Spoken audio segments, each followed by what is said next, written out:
¿sí? O sea, pero el que tiene cerca tiene una evidencia que usted ha decidido sentarse siempre cerquita de él, ¿no?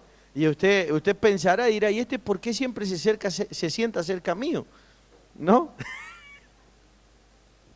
Bueno, Dios le bendiga grandemente. ¿Está feliz esta noche? ¿Sí o no? Podemos empezar con todo lo que el Señor tiene para nosotros. Qué bueno, qué alegría que podamos compartir este tiempo. Aprovechemos bien la noche para que el Señor nos pueda hablar todo lo que tiene para nosotros. Quiero que me acompañe al Salmo 121, por favor, de la palabra del Señor, un salmo que nosotros lo hemos mencionado muchas veces. Es un salmo de mis preferidos, ¿sí? Tiene textos muy preferidos en la palabra usted, ¿sí o no? O todo le da igual a usted.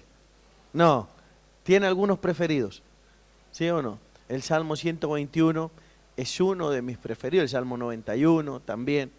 El Salmo, el más cortito de los salmos, el 119, ¿sí? También, lindo salmo ese, ¿no?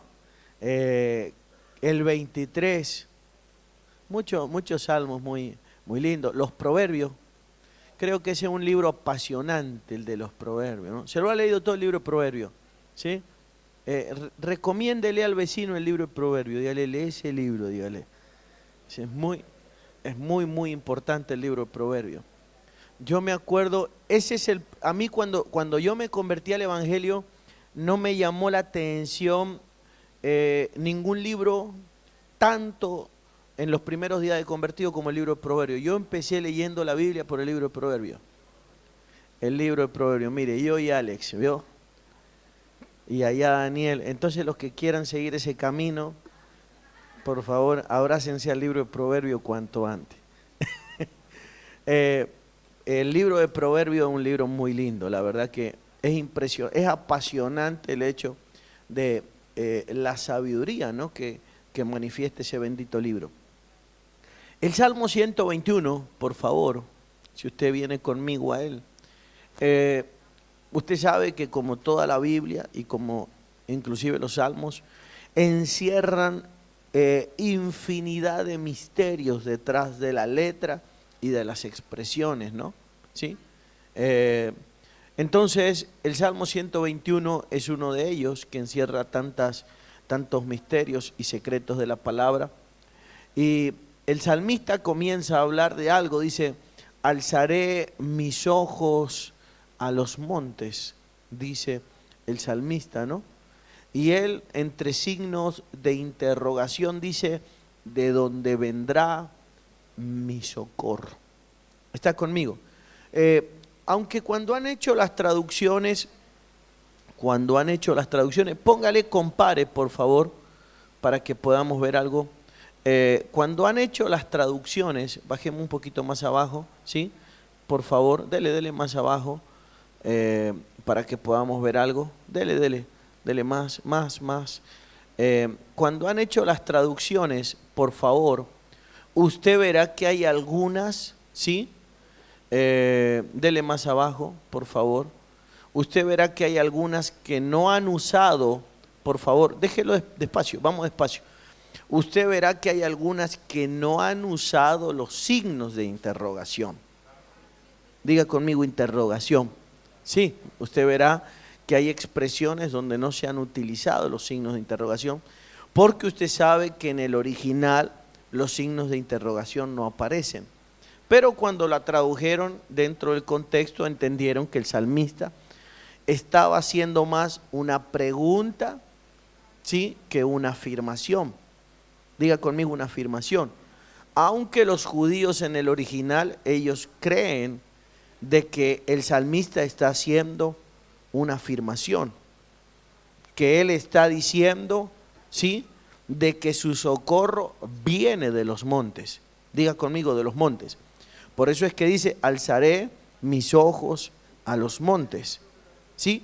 Si le ponemos los signos de interrogación, dice, ¿de dónde vendrá mi socorro? Entre signos de pregunta. Está haciendo una pregunta.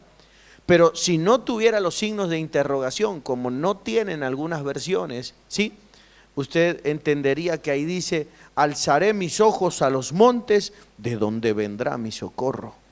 Diga conmigo: ¿de dónde viene mi socorro? ¿Sí? Y él afirma y dice: mi socorro viene de Jehová. Yo pienso, eso lo pienso yo, usted puede en eso verlo como usted quiera en ese sentido, ¿sí? Pero yo pienso que el salmista está afirmando, no lo está preguntando. Porque luego, por favor, luego él está diciendo, mi socorro viene de Jehová. ¿Se entiende, no? O sea, es como que él hace una pregunta, se puede mencionar de las dos maneras, porque si él está haciendo una pregunta, no es porque no lo sepa, porque luego dice: mi socorro viene de Jehová. ¿Se entiende, no? Y si está haciendo una pregunta, la está haciendo por causa de nosotros. ¿Me está comprendiendo, no? Al fin y al cabo, él tiene absolutamente claro, diga conmigo, de dónde viene el socorro. Que es, al fin y al cabo, lo importante entre usted y yo, que sepamos, diga conmigo, de dónde viene. El problema es que de alguna manera los evangélicos convencionales no saben de dónde viene el socorro.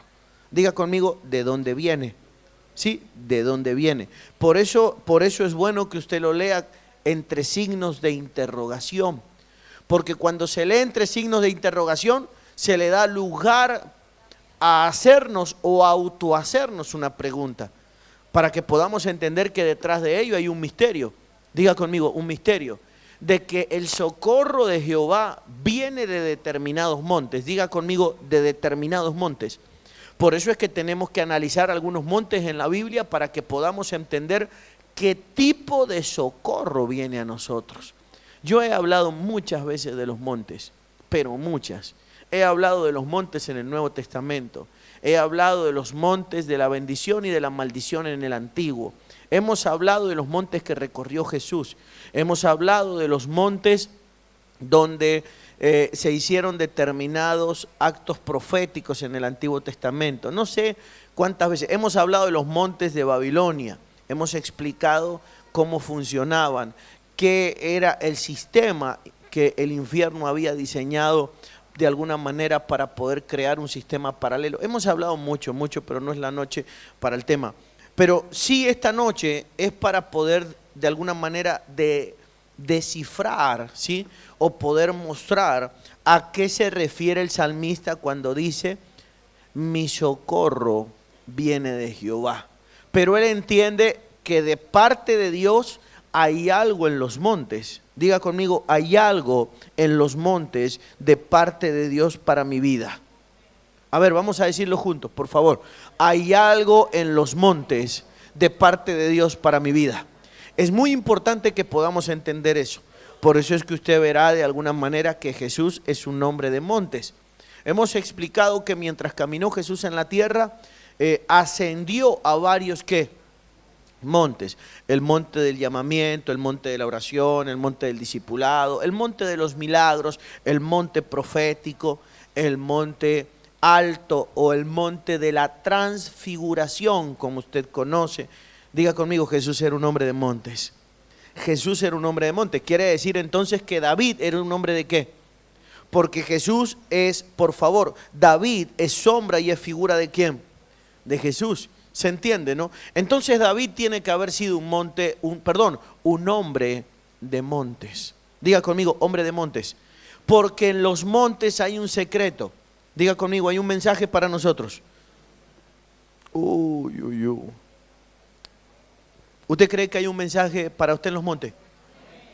Seguro. Tóquelo por favor al hermano que tiene cerca y dígale: cabezón, hay algo para nosotros en los montes. Pero como afirmación, afírmelo por favor, no con signos de pregunta, sino como afirmación: hay algo para nosotros en los montes. ¿Lo cree o no? Hay algo para nosotros en los montes. Por favor, es muy importante que nosotros podamos entender ese concepto. Quiero que me acompañe, por favor, un poquito más adelante, ¿sí? Para que podamos analizar algunos textos de la palabra del Señor. Josué capítulo 5, ¿sí? Verso 3. Vamos a analizar el primer monte. ¿Está listo para que ascendamos un monte? La Biblia dice, alzaré mis ojos a los montes. Entonces quiere decir que de alguna manera tenemos que ver en los montes que hay una enseñanza para nosotros. Tenemos que detenernos un momento en determinados montes porque hay una enseñanza clara para la vida de nosotros. A pesar de que hemos hablado tantas veces del tema de los montes, pero le vamos a dar un enfoque porque hay un rema para nosotros ahí esta noche. Mire lo que dice, por favor. Y Josué se hizo cuchillos afilados y circuncidó a los hijos de Israel en el collado de Aralot. ¿Está conmigo, no? Por favor, ponga la versión de las Américas, a ver cómo dice esa versión, porque a veces dice un poquito más sencillo. Ok, dice de la misma manera. Póngale compare ahí, póngale compare a ese verso para que puedan ver qué es el collado. Diga conmigo el collado, ¿sí? De Aralot, para que lo podamos entender. Mire lo que dice, por favor. Dice esta versión, présteme atención. Josué se hizo cuchillos de pedernal. Usted sabe lo que era el pedernal. ¿Qué era el pedernal? Una piedra. Se hizo cuchillos de piedra. Dice, por favor, Josué se hizo cuchillos de pedernal y circuncidó a los israelitas en el collado de los prepucios. Diga conmigo el collado de los prepucios. Ahora, dele un poco más abajo para que veamos, ¿sí?, qué es ese collado, porque la gente necesita entender qué es eso. Baje un poquito más adelante, porque collado no es una palabra muy común para dirigirse a un lugar, ¿sí? Dele un poquito, déjelo en la Huneman. E hizo Josué cuchillos, ¿sí?, cuchillos petrinos o de pedernal, agudos, y circuncidó a los hijos de Israel en el llamado lugar, la colina de los prepucios.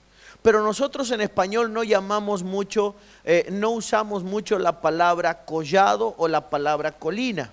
No la usamos mucho en esta nación, en España. Dele un poquito más abajo, por favor. ¿Sí? Dele más adelante, dele para que lo podamos ver. Despacio, vuelva atrás. Ahí está. Y Josué hizo cuchillos afilados y circuncidó a los hijos de Israel en el monte de Aralot, ¿sí? O el monte de los prepucios. Diga conmigo, el monte de los prepucios. ¿Cómo se llamó? El monte de los prepucios. Entonces Josué circuncidó en Aralot, lo cual es el monte de los prepucios. Vamos un poco más abajo, por favor. Ya está entendiendo entonces qué es un collado o una colina. La Dios habla hoy. Dice, Josué hizo los cuchillos y circuncidó a los israelitas en el monte de Aralot. Diga conmigo, el monte de los prepucios. Entonces, por favor, el salmista David dice, alzaré mis ojos a los de donde vendrá mi socorro. Diga conmigo, socorro. Pero usted está entendiendo que uno de los montes donde de alguna manera usted y yo tenemos que levantar la mirada y poner la mirada en ellos es en el monte de los prepucios. Tóquelo por favor al hermano que tenga cerca y dígale, es muy importante el monte de los prepucios. ¿Qué es un prepucio? ¿Qué es un prepucio? ¿Sí? Es un sobrante de piel del aparato reproductor masculino que era cercenado cuando ellos entraban en pacto. Diga conmigo, en pacto. Voy a repetirlo. Es un sobrante de piel, por favor, que era cercenado del aparato reproductor masculino cuando los hombres, diga conmigo, los hombres entraban en pacto. Lo primero que nosotros tenemos que entender es que la raza humana es una raza compuesta, porque dentro de lo que es la raza humana, por favor, está compuesta por el género masculino y el género femenino. Las mujeres en la Biblia no podían entrar en pacto. Diga conmigo, no podían. Una de las causas por las cuales las mujeres no podían entrar en pacto es porque la mujer era de alguna manera el símbolo o era la parte de la naturaleza humana caída. Usted sabe que la que incurrió en transgresión fue primeramente ¿quién? La mujer. Diga conmigo, la mujer. Entonces ahora es importante que nosotros entendamos, porque de alguna manera, por favor, de alguna manera, cuando a la mujer se la identificó con esa área, ¿sí? Se la identificó con la debilidad, algo o sobrenombre que lleva hasta el día de hoy. La mujer, la parte o la sexualidad o el sexo más que, diga conmigo, el débil. Lo cual yo no creo que la mujer sea débil. Diga conmigo, no es débil. Lo que pasa es que la mujer caída es débil, pero de alguna manera la mujer es parte del hombre. Lo que quiero llevarle a dar, o que usted y yo entendamos, es que entonces la parte débil del hombre no puede entrar en pacto, o mejor dicho, los débiles no pueden sostener jamás un pacto. Por eso es que la Biblia muestra de alguna manera que los débiles se tienen que hacer fuertes. Diga conmigo, hacerse fuerte. Por eso dice la Biblia, diga el débil, fuerte soy. Los débiles se tienen que hacer ¿cómo? Fuertes. Diga conmigo, fuerte. Tóquelo al que tiene al lado suyo y dígale, hacete fuerte, por favor. Porque escuche lo que voy a explicarle. Parece que mientras nosotros tenemos un acento de debilidad o un perfil de debilidad, nosotros parece que no podríamos sostener o llevar adelante un pacto. Diga conmigo, un pacto. Por eso es que a las mujeres no se les permitía de alguna manera hacerlo, y esa parte sí se le permitía hacer a los hombres. Entonces quiere decir de alguna forma, por favor, de que los hombres que de alguna manera, los seres humanos hoy, que intentan volver o hacer o establecer en la vida de ellos una serie de pactos y no los logran sostener, es sencillamente porque arrastran una ¿qué? Una debilidad. Diga conmigo, gente débil. Entonces la Biblia nos está mostrando de alguna manera, por favor, lleguemos a la conclusión de que para poder ser un hombre de pacto tengo que ser lo más fuerte posible. Me tengo que saber fortalecer en el Señor y en el poder de su fuerza. ¿Para ser un hombre de qué? Haga memoria por un momento de todas las palabras de compromiso de las cuales usted ha usado en el pasado. Haga memoria por un momento de todas las palabras con las cuales usted personalmente se ha comprometido en su pasado, que se ha comprometido con familia, que se ha comprometido con el sistema, que se ha comprometido con lo más importante que hay en la tierra de parte de Dios. ¿Qué es lo más importante que camina o avanza sobre la tierra de parte de Dios?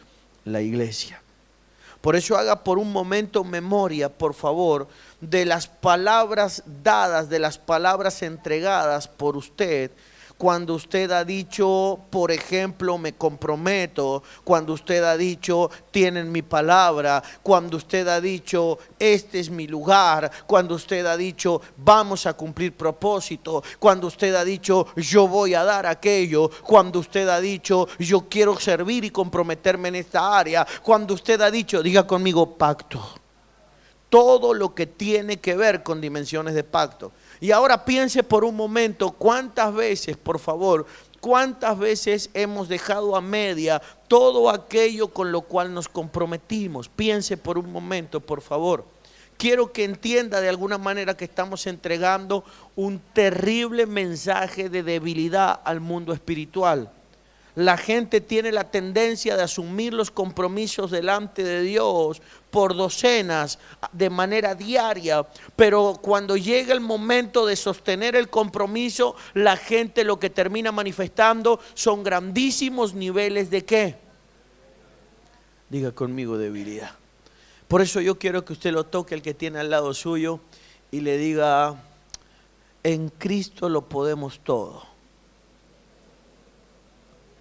La única manera, por favor, de que yo no sostenga las palabras con las cuales yo me he ligado es que yo esté declarando de que Cristo no está.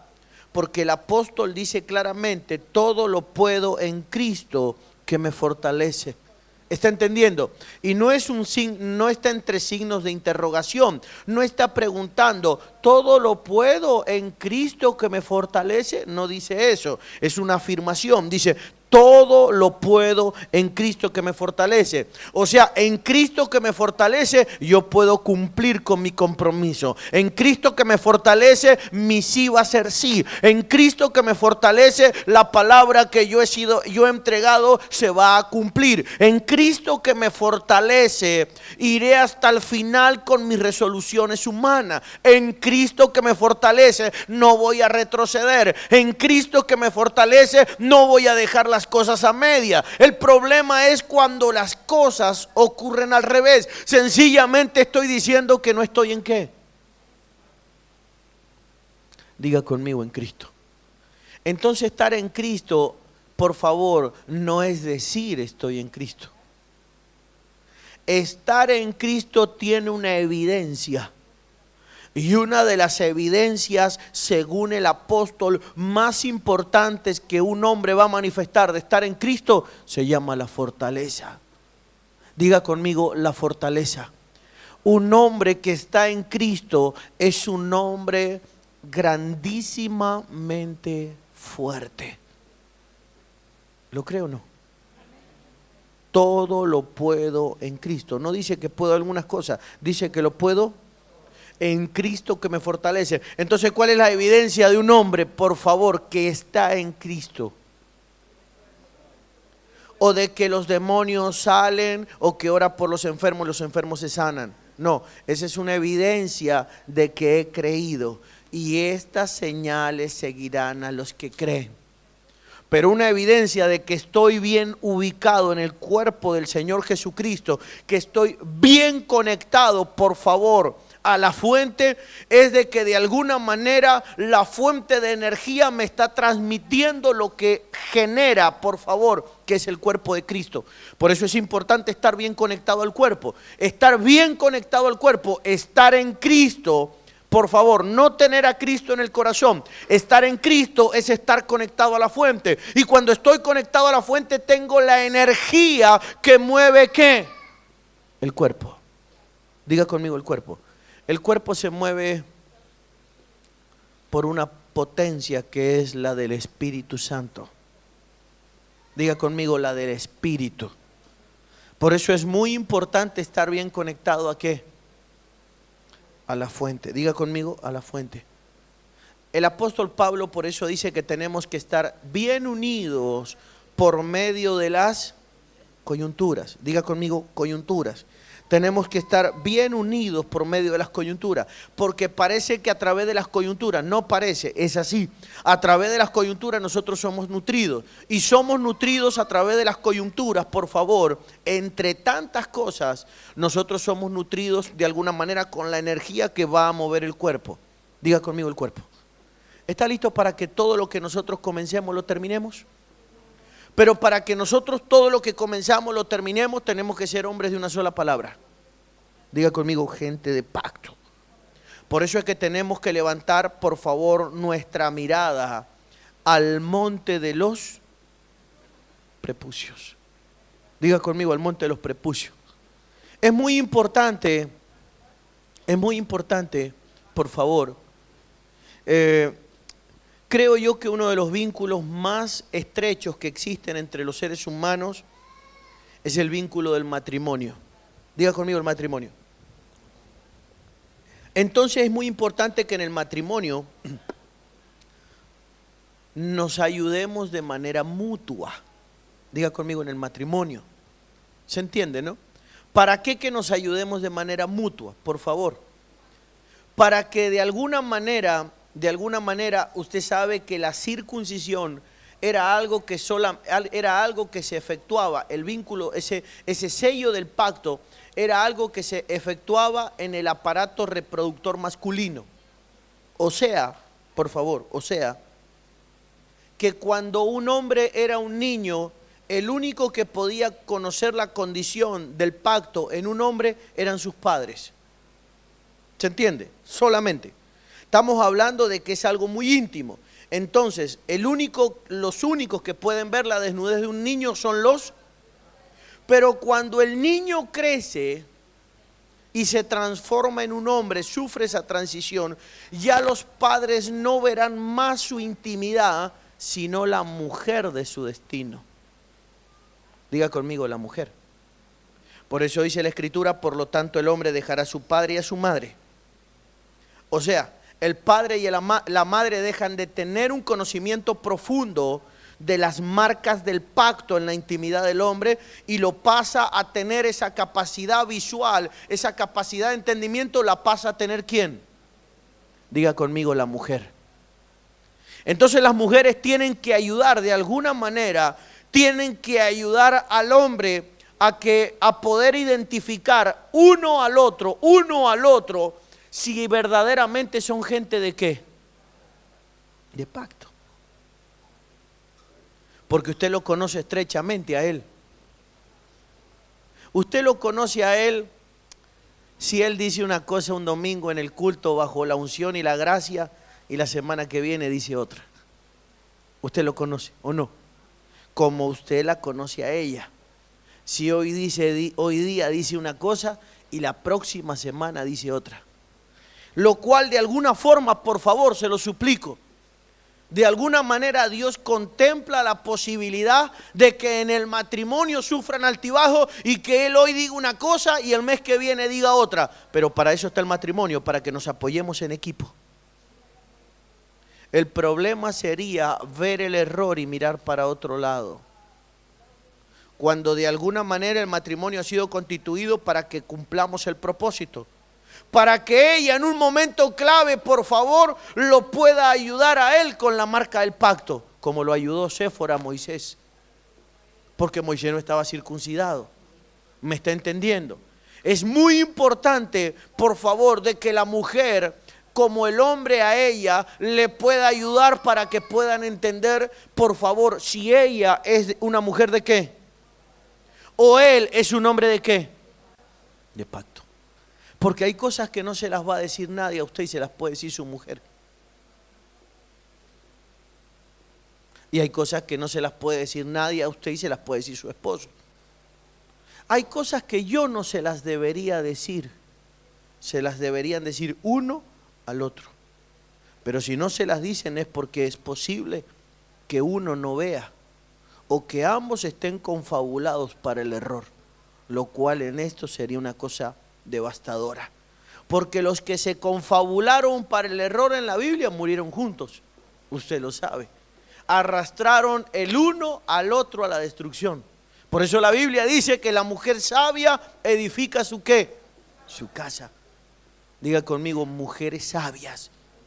O sea que la mujer sabia tiene que de alguna manera, por favor, saber en el buen sentido de la palabra confrontar la justicia.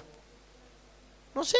Pienso yo que son cosas sencillas. Usted verá a un hombre, por favor, un hombre como Ananías, que él planifica junto a su esposa vender una heredad y traer el precio de lo vendido al altar, pero de repente usted la ve que ella toma una resolución, con él toman una resolución diferente, posiblemente él, porque él llega solo al altar. Y cuando llega al altar, él decide sustraer una parte de lo vendido. Usted imagínese si la mujer, en este caso, por favor, Zafira, le hubiera podido decir al hombre: mira, vos hiciste un pacto, ¿o no? ¿Hay esposas aquí? A ver, levánteme la mano las esposas. no las mujeres, las esposas. Las esposas. ¿Qué es lo que tendría que haberle dicho Zafira al hombre de su destino profético? A ver, levánteme las esposas la mano y dígame qué es lo que le tendrían que haber dicho. ¿Cómo? Que no tocara nada. No le tendría que haber dicho, escúchame. No le tendría que haber dicho, sos un hombre grande. Cumplí con la palabra que has dado. ¿Quién te mandó a hablar? No, pero ahora me arrepentí. Ok, ahora aguanta por haber hablado. ¿O no? Una mujer, por favor, una mujer que edifica su casa, lo debería haber ¿qué? Confrontado. ¿Y lo confrontó? No lo confrontó y lo hizo matar, pues. Se produjo algo, la muerte que se produjo es una muerte biológica, pero en la mayoría de estos casos se produce una muerte espiritual. Y uno dice, pero ¿por qué se produjo la muerte espiritual? Porque, por favor, nadie veló por el pacto. Diga conmigo, el pacto, que hay que velar por ello. ¿Se entiende, no? O sea que velar por ello significa de que lo tenemos que hacer ¿qué? Valer día tras día. Una de las evidencias, por favor, quiero que la gente que no está soltera, que hoy está soltera, perdón. No, los que ya no están. Hay que perfeccionar esto. Hay que enseñarle al otro y viceversa. Pero la gente que está soltera va a entender, por favor, que el otro o la otra puede ser el hombre de su destino profético o viceversa por una serie de señales importantes. ¿Cómo sé que ella o él puede ser alguien importante en mi vida? Porque son guardianes del pacto. Siempre potenciará en tu vida la idea de responderle a Dios con fidelidad. Diga conmigo, guardianes del pacto. Ahora, la gente que te hace violar cualquier tipo de pacto, que te escuche, que de alguna manera, por favor, te potencia para fallarle, hablando en pocas palabras y en claro, por favor, que te potencia en vez de potenciarte para ser fiel, te potencia para ser ¿qué? Infiel. ¿Te está llevando hacia dónde? Pero es muy común eso. ¿O no? Entonces es muy importante, por favor, de que podamos levantar una generación de hombres que potencian al otro, que son guardianes ¿de qué? Del pacto. Que uno le dice al otro, no le falles a Dios. No, pero yo me comprometí y ahora no quiero. No. Responde a lo comprometido. No, pero yo, porque todo el mundo después tiene sus argumentos para fallarle a Dios o para fallarle al cuerpo del Señor Jesucristo. No, vos tenés que responder. Qué bueno eso. Diga conmigo, digan los solteros, Dios me dé un ser así. ¿Sí o no? Dios me dé un ser así. Un ser responsable. ¡Wow, hermano! Que usted se quiere quedar en la casa porque quiere ver tele el domingo a la tarde. Y te dice el otro ser, tenés un compromiso con Dios. Así que vamos. Qué lindo. ¿Cómo trabaja la otra mentalidad? La antagónica. Quedémonos, qué calor que hace. Y tomamos algo fresquito y vemos una peli. O caminamos por la playa tomados de la mano, como si no hubieran días para caminar por la playa. Qué lindo, hermano, que es cuando en el matrimonio, diga conmigo, en el equipo, se levantan los ojos y se mira el monte de los prepucios.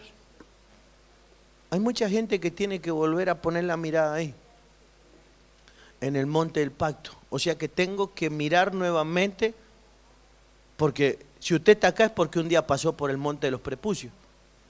¿O no? Por eso usted no se puede olvidar que pasó por ahí. O sea que un día entró en ¿qué? En pacto.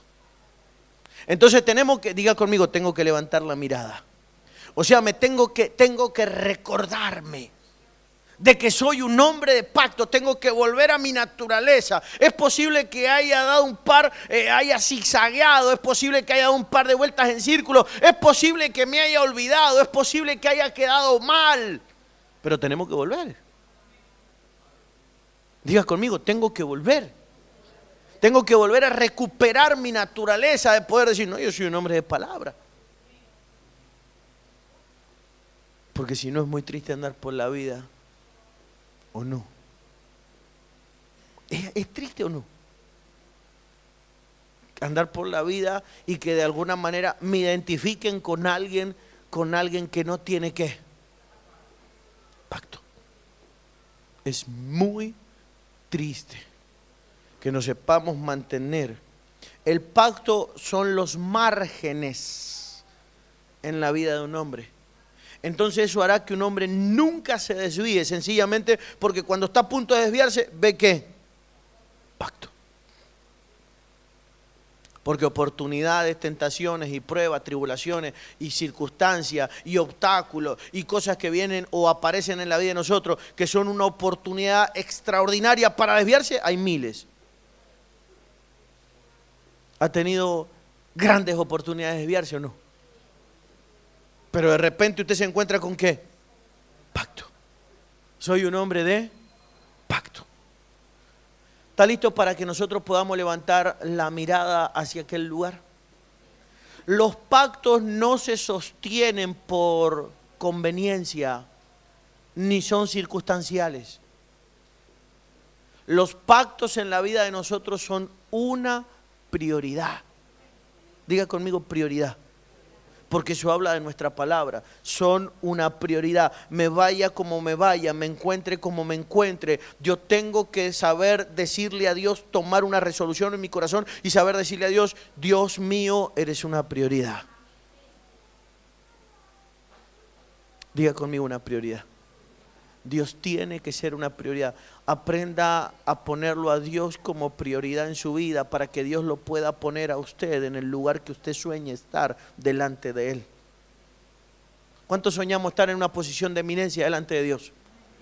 Es hermoso. Todos lo soñamos, pero tenemos que reconocer que no todos los hombres estarán en una posición de eminencia delante de Dios, sencillamente porque no todo el mundo lo tiene a Dios en su casa en una posición de ¿qué? De eminencia. O de autoridad o de prioridad. No todo el mundo lo pone a Dios primero. No todo el mundo dice, no, ojo, Dios es el primero acá. No todo el mundo dice, en mi casa y yo serviremos a Jehová, y al que le guste bien y al que no, Dios lo bendiga y lo guarde. No cualquiera, por favor, toma esas resoluciones en su vida. Solamente los hombres que tienen ese concepto resuelto en su corazón. ¿Está listo para que lo pongamos primero? A ver si la tiene a su esposa ahí cerca. Dígale ahí a su esposo, mejor usted que es tan importante su voz en la vida de él. Dígale, cabezón, con respeto. O ¿cómo le dice normalmente a su esposo? ¿Cómo le dice usted a su esposo? ¿Así le dice? No.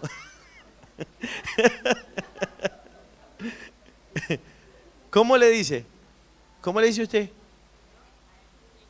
Nene.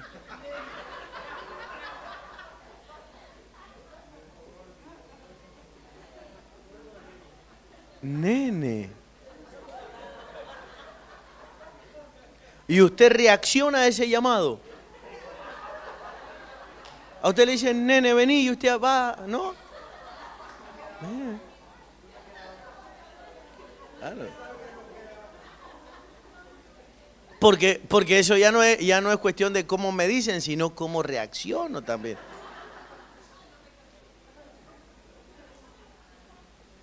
Entonces dígale como le dice, por favor, ahí nuestra hermana, su esposo, dígale, nene, ponete las pilas, dígale. Por favor. Dígale, nene. Después le decimos de otra manera, pero... ¿Está listo para que volvamos a mirar ese monte?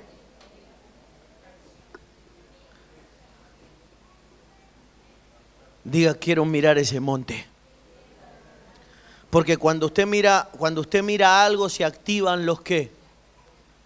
¿Qué se activa cuando usted ve algo? Por eso usted tiene fotos. Porque cuando usted las mira, ¿se acuerda de qué? Tiene recuerdos, acontecimientos importantes. Por eso es que hay que mirar ¿a dónde? Al monte de los prepucios. Y recuerde aquel día. ¿Sí? Recuerde aquel día que usted pasó por el monte de los prepucios. Que pasó por el monte de los prepucios con un hermano, con un amigo. No se vuelva atrás con respecto a lo que usted ya estableció. Recuerde con toda la gente que usted, o delante de toda la gente que usted estuvo en el monte de los prepucios. Porque usted tiene muchas palabras dadas, ¿o no? ¿O no? Yo en la vida vamos continuamente comprometiendo nuestras palabras en montones de lugares, de ámbitos, y que voy acá, y que voy a hacer esto, y que voy a emprender lo otro, y que vamos a caminar así, y que deme esto, y que confíeme aquello, y que deme una oportunidad acá. ¿Dijo alguna vez eso? Quiero servir. ¿Se acuerda haber dicho esas palabras? Nadie dijo nunca eso. Quiero servir. Y de atrás le soltaron ¿qué? Un compromiso. Y algunos dicen, no, pero yo dije que quería servir y me pusieron en la limpieza. Pero así se empieza. Por la limpieza se empieza.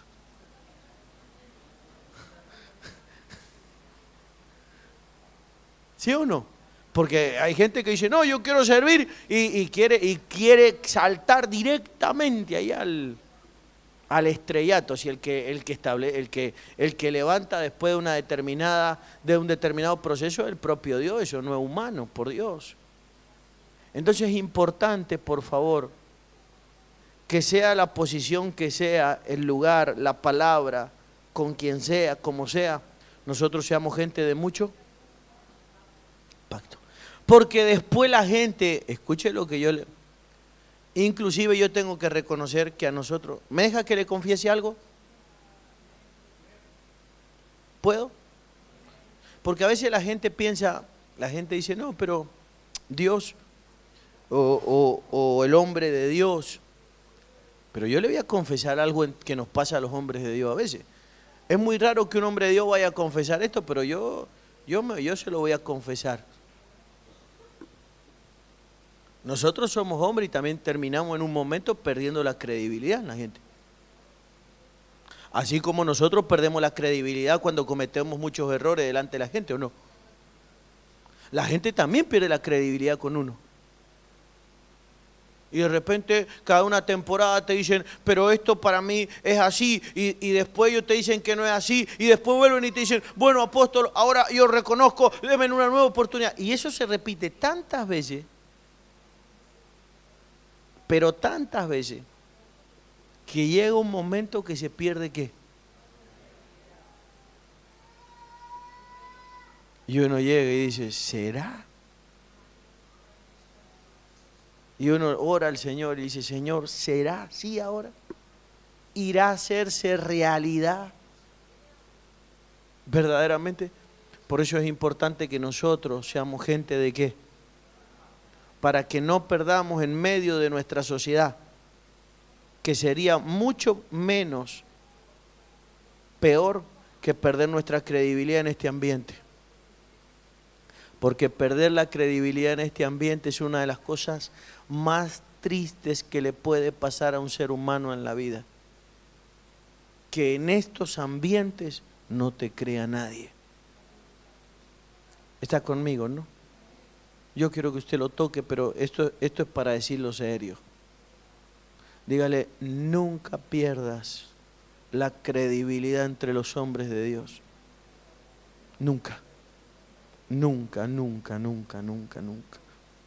Es muy importante, por favor, Nunca perder la credibilidad. Hay gente, escúcheme, hay gente que ha perdido eso. De verdad. Y terminan siendo inclusive un objeto de burla en la calle. Porque perdieron ¿qué? La credibilidad. Y eso es muy triste. Por eso es importante que usted y yo peleemos por eso. Por defender lo que nosotros creemos que somos. Por más humildes y modestos que seamos. ¿Se entiende, no? Para que de alguna manera nosotros delante del Señor tengamos la reputación intacta. ¿Está listo entonces para que miremos al monte de los prepucios? Diga conmigo, el monte de los prepucios. Pero no es el único monte a donde usted y yo tenemos que ver. Si logramos ver estos dos montes, venga conmigo al libro de Éxodo. Dios habla hoy. Esa es la versión que vamos a ver. Dios habla hoy. En el libro de Éxodo capítulo 17, verso 9 de la palabra del Señor. Éxodo capítulo 17, verso 9. Entonces Moisés dijo a Josué, ¿sí? Escoge algunos hombres y sal a pelear contra los amalecitas. Yo estaré mañana en lo alto del monte con el bastón de Dios en la mano. Diga conmigo, segundo monte. Entonces el primer monte es el monte del pacto. El monte de los prepucios. ¿Tenemos que volver la mirada para allá o no? ¿Tenemos la tendencia de olvidarnos lo que dijimos? No, la tendencia. ¿La tenemos o no? Sí. Tenemos mucha gente olvidadiza. Porque nos podemos olvidar cosas. Sobre todo con su nivel de ocupación, usted se puede olvidar muchas cosas. Pero cosas que están bajo pacto, que de alguna manera están selladas, encriptadas bajo pacto, eso usted no se puede olvidar. ¿O no? Es más o menos como andar por ahí y olvidarse que usted está casado. ¿Se está olvidando de qué? Entonces es importante que hay cosas que están pactadas. Diga conmigo, pactadas. Su servicio, la entrega de su vida está bajo ¿qué? Pacto. Entonces, por favor, hay un segundo, diga conmigo, un segundo monte. Entonces Moisés dijo a Josué, ¿para dónde va Moisés? Mientras el pueblo va a pelear. Entonces Moisés dijo a Josué, escoge algunos hombres y sal a pelear contra los amalecitas. Yo estaré mañana en lo alto del monte con el bastón de Dios en la mano. ¿Estás conmigo, no? Josué hizo lo que Moisés le ordenó y salió a pelear contra los amalecitas. Mientras tanto Moisés y Aarón y Hur subieron a lo alto del monte. Usted ya conoce la historia, ¿sí? Aarón y Hur.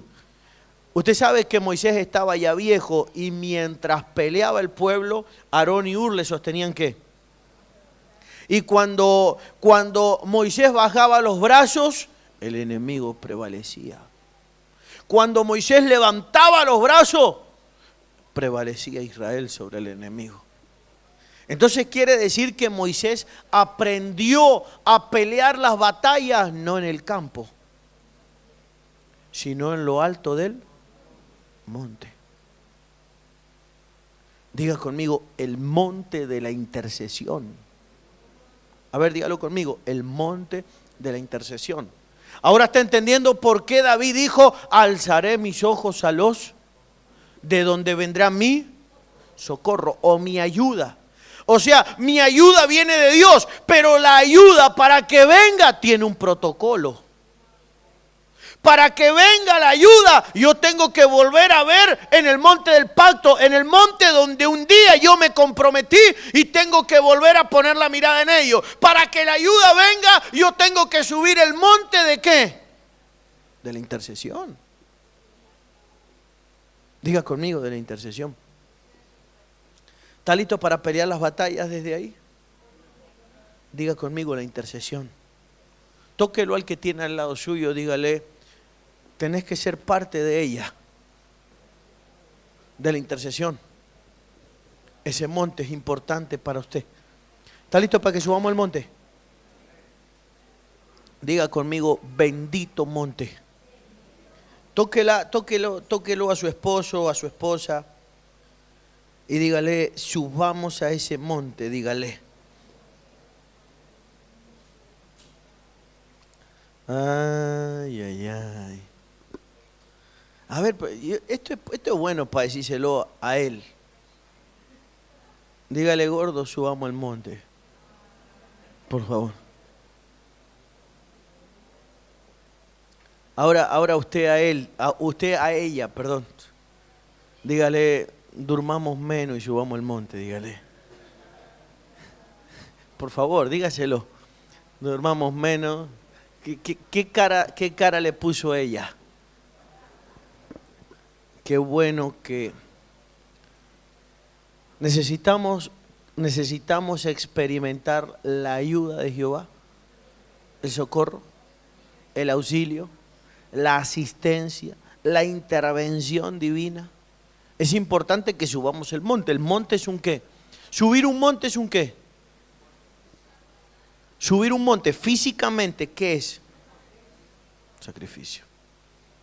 Sacrificio complicado. ¿O no? De acorde a la altura del monte. Y el monte de la intercesión es un monte alto, pero hay que subirlo o no. ¿Está listo para que lo subamos? Es un monte clave. Ahora, escuche lo que voy a explicarle. Es un monte muy importante que lo subamos para que nuestro entorno gane las batallas. ¿Se entiende, no? O sea, Moisés no sube ese monte por él. Moisés sube el monte para que ganen la batalla el entorno. Diga conmigo, el entorno. Él no sube el monte para tener fuerza, vigor. Él pide que inclusive lo están ayudando a subir el monte. ¿Quiénes? Aarón y Hur. Pero cuando él sube el monte, por favor, quiero que entienda que la idea de subir el monte no es beneficiarse a sí mismo, sino que la idea de subir el monte es beneficiar a quienes. ¿Hay entorno suyo que necesita y mío que necesita ser ayudado? Subamos el monte. Diga conmigo, el monte de la intercesión. Por favor, cuando usted y yo nos hacemos cargo de esos dos montes, entonces de alguna manera el Padre nos lleva a un tercer monte. Diga conmigo, tercer monte. Génesis capítulo 24, 22, 14 de Génesis, versión de las Américas. Diga conmigo, tercer monte. Dígalo conmigo, tercer monte. ¿Está listo para que subamos el tercer monte? ¿Está acá usted? No se ha ido al monte todavía. Al monte no se vaya ahora, al monte nos vamos a ir enseguida. Por favor, hay gente que se va antes de tiempo. Génesis capítulo 22, verso 14. Y llamó a Abraham a aquel lugar con el nombre, ¿sí? Y llamó a Abraham a aquel lugar con el nombre de el Señor proveerá. Como se dice hasta hoy, en el monte del Señor se proveerá. Entonces, ¿cómo se llama el monte? El monte del Señor se proveerá. Diga conmigo, el monte de la provisión. Dígalo de nuevo, el monte de la provisión. ¿Cuántos queremos experimentar la provisión en ese monte? ¿Necesitamos provisión? ¿Hay alguien aquí que necesita provisión? ¿Con urgencia? ¿Sí o no? Usted sabe que ese monte se sube de alguna manera. No se puede subir ese monte con la idea de que Dios me va a proveer. Tengo que desprogramar mi mente, mi vida, para pensar, para dejar de pensar de que subo ese monte, que es donde me voy a encontrar con la provisión. A ese monte se sube con la idea de darle a Dios. Lo que pasa que cuando usted está en la cumbre del monte, Dios te sorprende. Y en la cumbre de ese monte, por favor, diga conmigo monte, es donde Dios dice que Él te quiere proveer. O es como que Él establece su soberanía y dice de alguna manera, el que provee acá soy yo, no el hombre. Pero primero el hombre tiene que subir con la idea de que va a ¿qué? A dar, o a proveer, o a sacrificar. Abraham, por favor, no sube con la idea de encontrarse con la provisión. Por eso es muy importante que nosotros nos saquemos la idea de andar buscando o de andar de atrás de ¿qué? De la provisión. Porque parece que cuando nosotros andamos detrás de ella, Dios mismo la esconde. Diga conmigo, la esconde. ¿No sintió alguna vez como que si Dios se la escondiera? Ay, si te la esconde Dios. Porque hay gente que pelea con el diablo y dice, no, el diablo me la devoró, me la quitó, me la arrebató, me la escondió. No, pero es que puede ser el propio Dios. Entonces dice el salmista, nos está enseñando un secreto, por favor, un hombre de los más prósperos que ha pisado la tierra. Está diciendo, alzaré mis ojos a los montes de donde vendrá mi socorro. ¿En qué área? ¿En qué área? Alzaré mis ojos a los montes de donde vendrá mi socorro. ¿En qué área? ¿En qué área? Financiera. Alzaré mis ojos a los montes de donde vendrá mi socorro. ¿En qué área? Financiera. Estamos hablando de provisión. Diga conmigo, provisión. Pero para poder, escuche, para que pueda venir esa provisión en ese lugar señalado, nosotros tenemos que volver a levantar la mirada de ese monte, pero a ese monte no se va para recibir, a ese monte se va para dar. Esto es un monte, ¿o no? Uno de los problemas por los cuales la gente no recibe es porque viene programada con la idea de que cuando viene no está pensando en qué le va a dar a Dios, sino que está pensando en qué, en que Dios le dé algo. De hecho basta conversar con alguien al final de la reunión. Y las conversaciones de la gente, las oraciones de las personas giran en torno, tanto con Dios o con los hermanos, las conversaciones de la gente giran en torno a lo que la gente quiere ¿qué? Recibir. No tengo, no puedo, no alcanza, no esto, no lo otro, no acá, no allá. Pero es muy poca la gente con la que usted habla y le dice, he venido a esto. A entregarme, a comprometerme, a darme, a obligarme, a presentarme, a traer esto, a traer aquello, a traer a aquellos, a traer a los otros, a presentar a... Es muy poco. En la mayoría de los casos la gente viene ya programada, viene formateada para estar en el monte de esa presencia con la idea de que Dios les va a ¿qué? A dar. Entonces llega el momento, por ejemplo, de la oración. Y la gente, sus oraciones giran en torno a ¿qué? Dame, provéeme, ayúdame, levantame, llévame, moveme, trasladame, bendecime. Cuando en realidad nuestras palabras tendrían que girar en torno a otra cosa. ¿O no? ¿Qué quieres? ¿Cómo lo quieres? ¿Dónde lo quieres? ¿Cuánto quieres? ¿Estás conmigo, no? Entonces tenemos que cambiar nuestro vocabulario cuando subimos ese. Pero cambiar ese vocabulario tiene que ver con cambiar nuestra forma de ¿qué? De pensar. Alzaré mis ojos a los montes de donde vendrá mí. O sea que nosotros es posible que hayamos estado en el monte ese millones de veces. Tóquelo al vecino y dígale, has estado muchas veces en el monte. Pero en el monte tengo que estar bien ¿qué? En ese mismo monte, por favor, en ese mismo monte, Cristo se dio al Padre en ese mismo monte. ¿Cuánta gente había con Cristo en el monte? El día que el Señor se entregó. En el mismo monte, Monte Moriah, conocido en el Nuevo Testamento como el monte Gólgota o el monte de la calavera, donde nuestro Señor Jesucristo se entregó en sacrificio.